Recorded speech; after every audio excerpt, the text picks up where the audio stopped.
Hi guys, my name is David and welcome to my channel.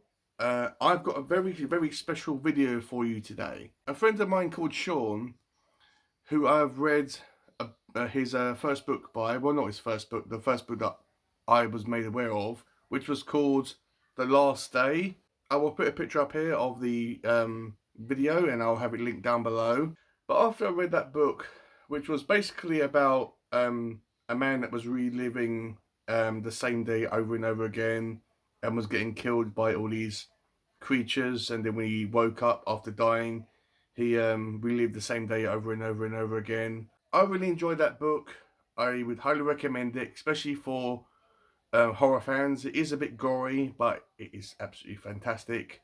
And the only criticism I had with it was the ending. Was it kind of left me thinking, what, that cannot be it. I kept on like going back and forth looking to see if I missed anything, but it kind of ended abruptly. So after Sean sent me an email, must be going on for about 2 weeks now, telling me that he has a new novella coming out.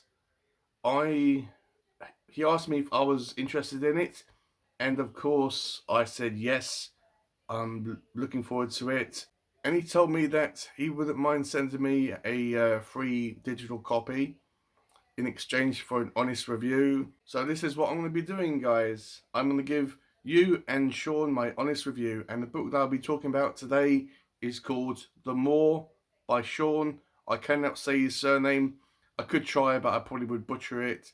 But I'll have his name up on the screen. The cover will be up here. This will be my own honest thoughts and feedback about this book, the goods and the bads. There isn't much bad, so I wouldn't worry too much about that, Sean.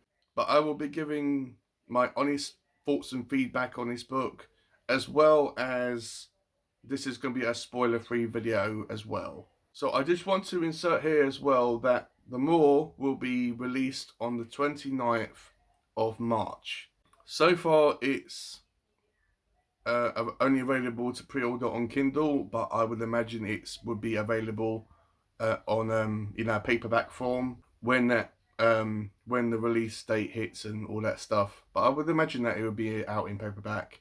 So The Moor is a very simple story. It's very short, so it's about 80-ish pages long, and it is a horror book, leaning towards cosmic horror. It's not overly gory and all that stuff, so I wouldn't worry about that. And as far as I can remember, there isn't any trigger warnings, so that's great. So anyway, The Moor, what is it about? It is about a main character called Simon, who is living in his hometown, and the book opens up talking about this shopping mall that has been in Simon's hometown for many years, and then suddenly every single shop is mysteriously shutting down, and eventually the mall is abandoned and left to rot, and no one's doing anything about it. It is an abandoned shopping mall. So the back of this mall, where the car park is a popular destination and hangout spot for teenagers and young people within this town.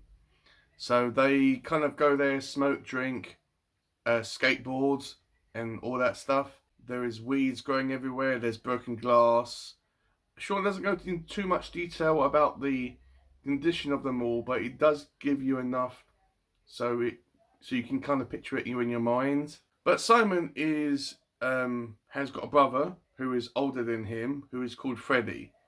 So at the start of the book, Freddie takes Simon, who is our main character, Simon, to the back of this shopping mall, this abandoned mall, into the car park to hang out with the bigger kids, the more grown up, well, supposedly grown up kids. Yeah, they mess around and have fun. They don't do anything illegal. They don't damage the mall or do anything bad. They just go there because it's an interesting place to actually hang out. But one day, a mysterious giant mouth, yes, you heard me, one of these is appearing on the back of this shopping mall. As I said, it is giant, so there's a giant mouth at the back, or attached to the back of this giant shopping mall. So at first they don't know what to make of this. I mean, they are always there, so they are familiar with this abandoned structure. So suddenly this giant mouth appears, which they don't know what to make of it. They don't know whether to be curious or scared, but they go to investigate. They actually, I think they go into the mall to try to see if it's maybe like a parts of the mall, like a weird entrance. You know, at one of them fairgrounds, you have maybe like a mouth of Satan that you walk through and all that stuff. So I think that's what they think that it is. But when they go into the mall and they look at it from the other angle, there is no hole there. There is nothing there. So when they go to investigate this giant mouth, I mean, it is absolutely huge. They are kind of messing around with it, and it's not doing anything. It's just a static mouth. It's not moving or talking or anything like that. It's just an open, static mouth. It's not making any noises. It's just there. So after Freddy messes around with the mouth, and it results in one of these teenagers accidentally falling into the mouth, which results in the mouth shutting, and when the mouth opens up again, the this teenager is mysteriously disappeared. There is no body, there is no blood, there is nothing. So this teenager is completely disappeared, and no one knows what's happened to them. So because everyone films everything on their phones nowadays, these teenagers that witness this event upload this video online, and this results in a kind of a trial where the parents of this missing child has to try to get some sort of like justice and kind of a conclusion to what's happened to their child as a result of this giant mouth and this video that's surfaced online. Now, as this is going on, Simon mysteriously becomes incredibly obsessed with this mouth, as it's become a worldwide attraction. It's drawn loads of tourists to the town. It's got one security guard there, which is not the same person. It's different people every now and then. And this security guard is always bored at his post, and as time goes on, people even get bored with this mouth. They just say, oh, okay, it's just a part of the town now. It's nothing really special. And I'm thinking, really? A mysterious mouth has appeared on the side of a building, and this giant mouth has appeared on the side of a building that wasn't there before, has apparently eaten somebody. And I say eaten. I don't think that this individual was eaten.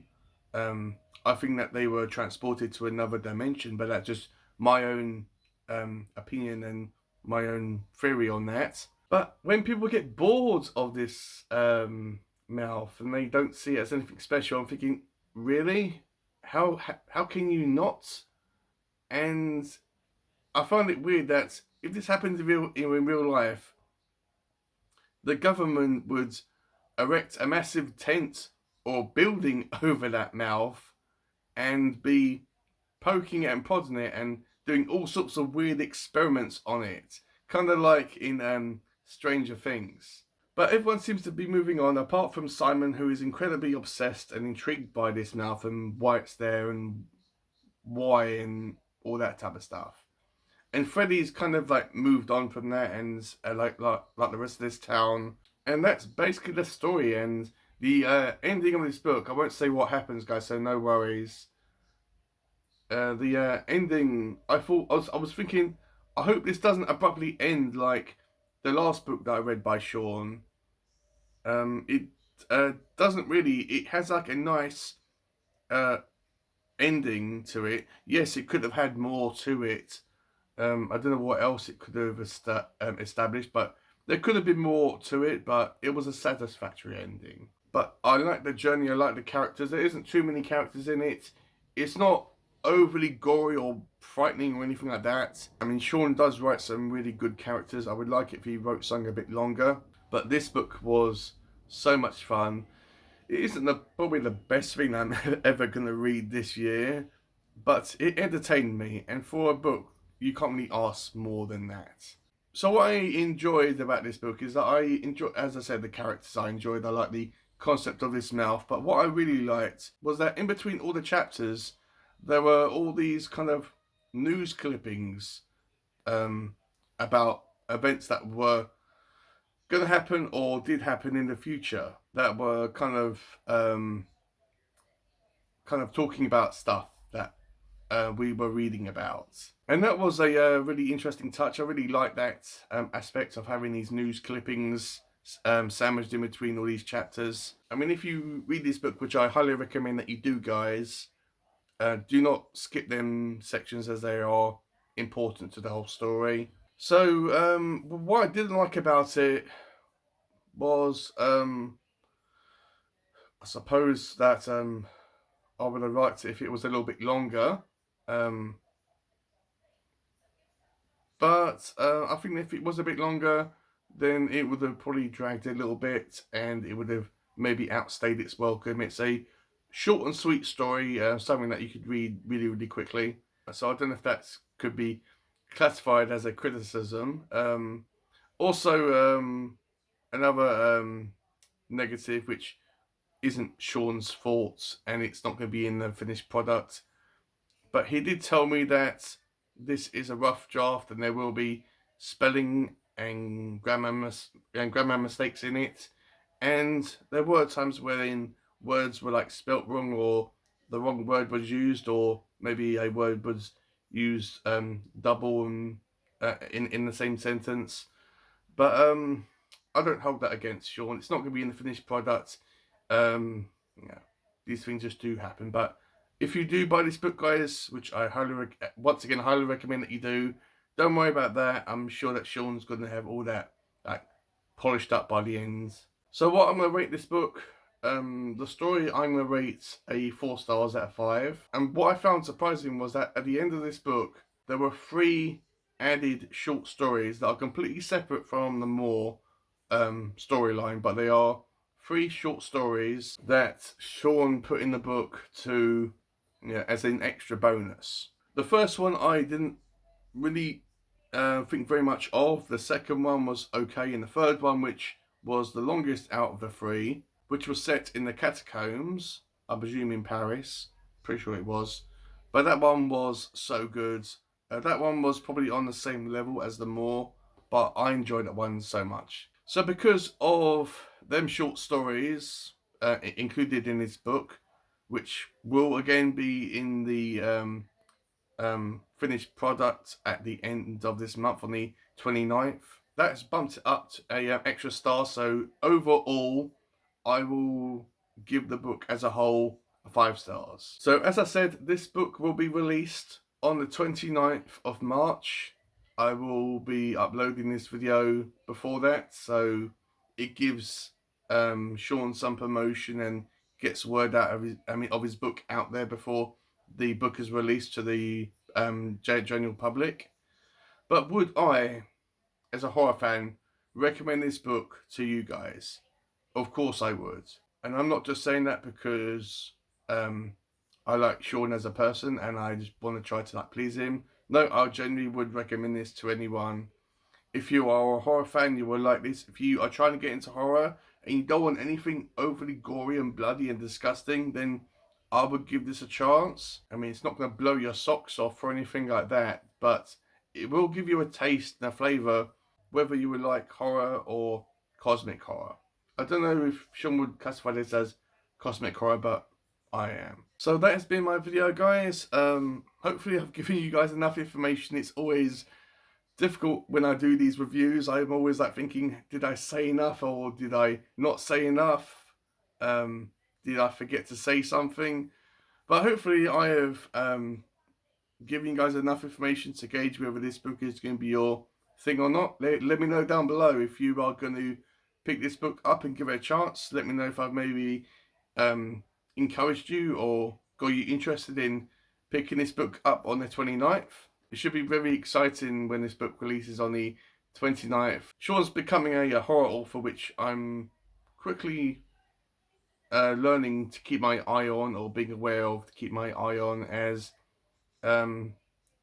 yes, he's new. I think to writing horror. I think he's wrote about some fantasy before, but he's definitely someone to keep your eye on, especially if you're in the horrortube community, or if you like horror and you want to read something outside of the big hitters and the popular horror authors. You should really read stuff that's from smaller, unknown authors, because they might surprise you. Anyway, guys, I better cut it off here, otherwise I'll be rambling on, and that's not really fun for me to edit. So closing this, I just want to say thank you so much, Sean, for sending me this copy of this book.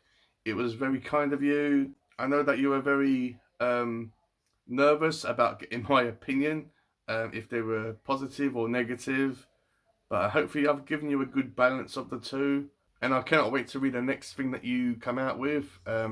Send me a message, and of course I will give it a shot. So yeah, that's all I really have to say, guys. So with all that out of the way, I'll see you on my next video.